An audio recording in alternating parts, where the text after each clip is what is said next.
Okay, now again, let's start. Within the wide swath of the territory that come under his control, Napoleon. So I was telling you that Jacobins club were formed by the poor people of France, who were the shopkeepers and petty artisans, and it was led by the leader was Maximilian Robespierre, who followed his policies with complete repressiveness and cruelty, and was so finally he was also guillotined in 1794. Then again the power of the France was seized by the rich people who were property persons, and they again established their republican form of government, where only the rich and the property had the right to vote, and they established their own government, which came to be known as directory, in which two legislative councils were there, and the members of these two legislative councils were elected by the people of France, and these elected people of the legislative councils, they again elect five persons from among them, and these five persons, they became the executive. But these five executives, when they did not like the policies or the law made by the legislative council, then they start arguing against it. And so because of this constant, you can say, conflict, this led to the conflicts and ultimately an unstable government. So this directory was which was formed by the rich and the propertied, gave a very unstable government to the people of France.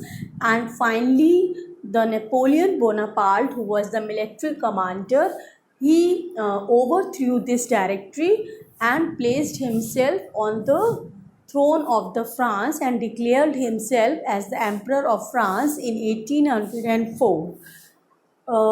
He again thus when he declared himself as the Emperor of France, thus he again re-established the monarchical form of government in France, and he overthrew the republican form of government. But he also introduced some reforms to unify or for the unification of the France, and these reforms were very beneficial to the people of France.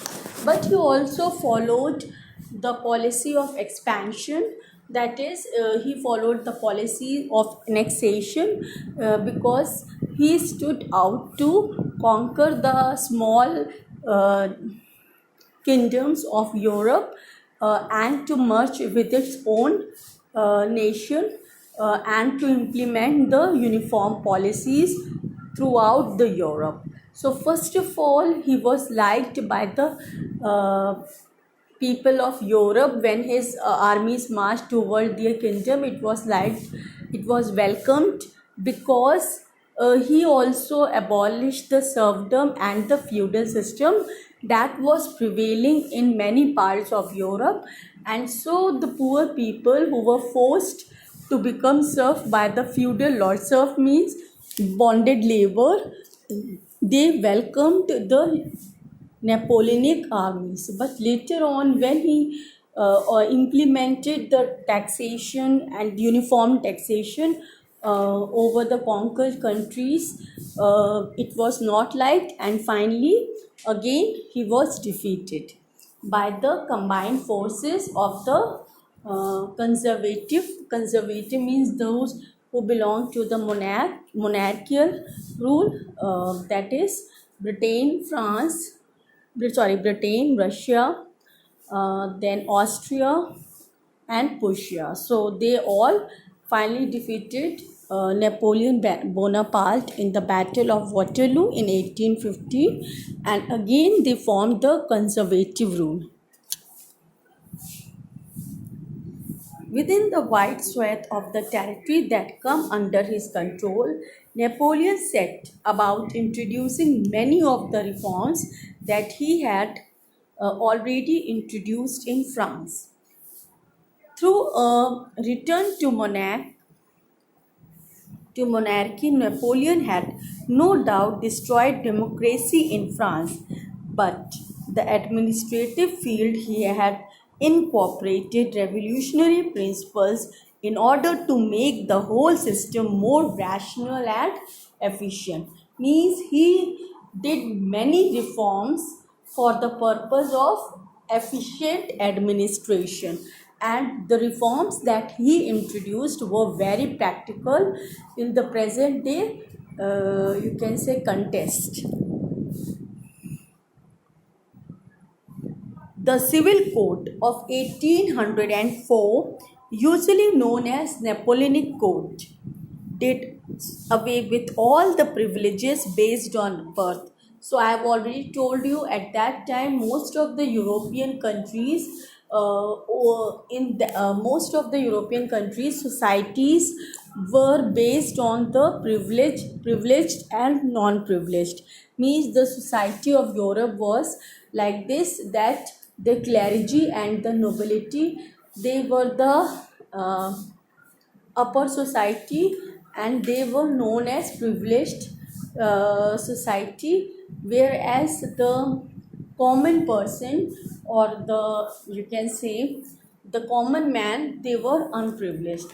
So the nobility and the clergy, they were privileged because they were paying no taxes to the government. Instead, they themselves were collecting taxes from the people.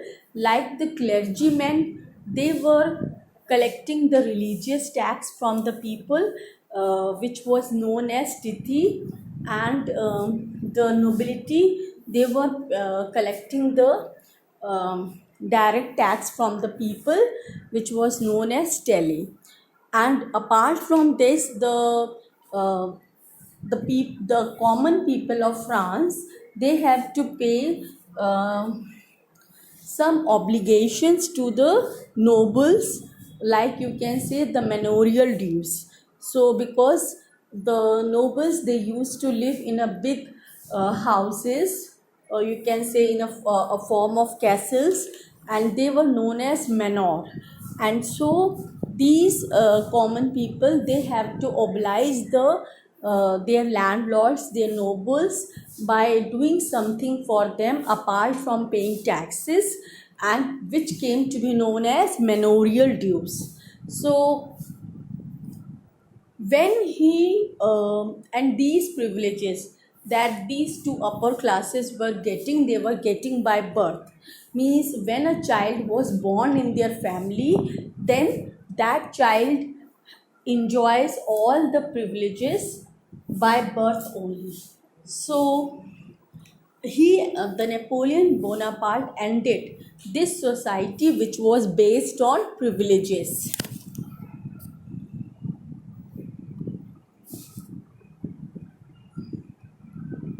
Okay, and he established equality before the law, and secured the right to property. So the reforms he did was through the Napoleonic Code, or the Civil Code of 1804. First of all, abolishment of the privilege system by birth. Second, that establishing equality before the law, that is, everyone is equal before the law, and that everyone has the right to have property. The code was exported to the regions under French control. Means wherever he has annexed, whichever territories the Napoleon annexed, that his code was transported to that area also. Means the annexed territories, they also have to follow the same rule established by him. The code was This code was exported to the region under in the Dutch Republic, in Switzerland, in Italy and Germany. Napoleon simplified administrative division, abolished the feudal system. Feudal system को हम जमींदारी system भी कहते हैं. Means at that time, you can say during the medieval time, or during the 18th century, most of the, besides monarchical form of government in Europe, feudal system was also prevailing, in which the emperor used to divide his whole kingdom into small states, and and then he gives these states to his noble for doing administration. These nobles, then they have the political autonomy over the states that was given to them by the emperor. That is, they have the right to collect the taxes and give it to their king, and to maintain army also in their king. They also have the right to make their independent law for the purpose of administration in their own state. So these feudal lords, they become the masters of their own state, and the common people who were living in these estates, they become the serf, or you can say especially the uh, poor agriculturists. They were reduced to the status of serf. That is, they become bonded laborers. Means they were under the complete mercy of their feudal lords. So when Napoleon army conquered these territories which were governed by the feudal lords, uh, uh, he abolished the feudal system, and he freed the serfs from the clutches of the feudal lords. So in this way, he was welcomed by all the common people, agriculturists, because he was regarded as a savior and as a person who will free them from the serfdom.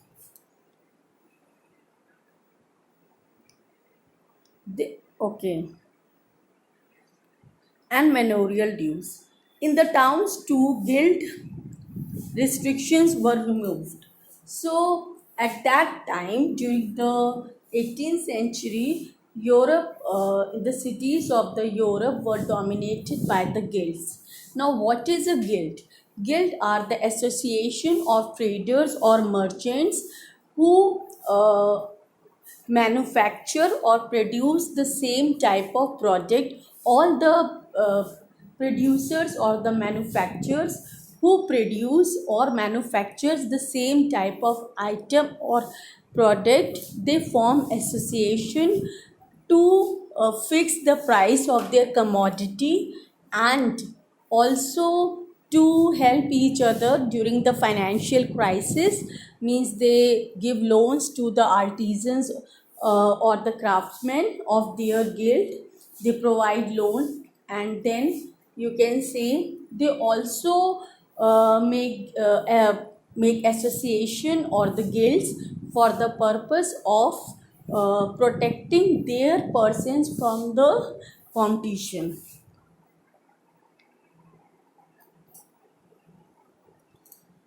So when these restrictions of the guilds were removed, because these guilds were the association of the traders or the craftsmen or artisans who were already existing, and they were not allowing the new person to enter in that field. So when the restrictions were allowed, then more merchants can come into the field, and they can also trade without any restrictions. In transport and communication systems were improved. Peasants, artisans, workers, and new business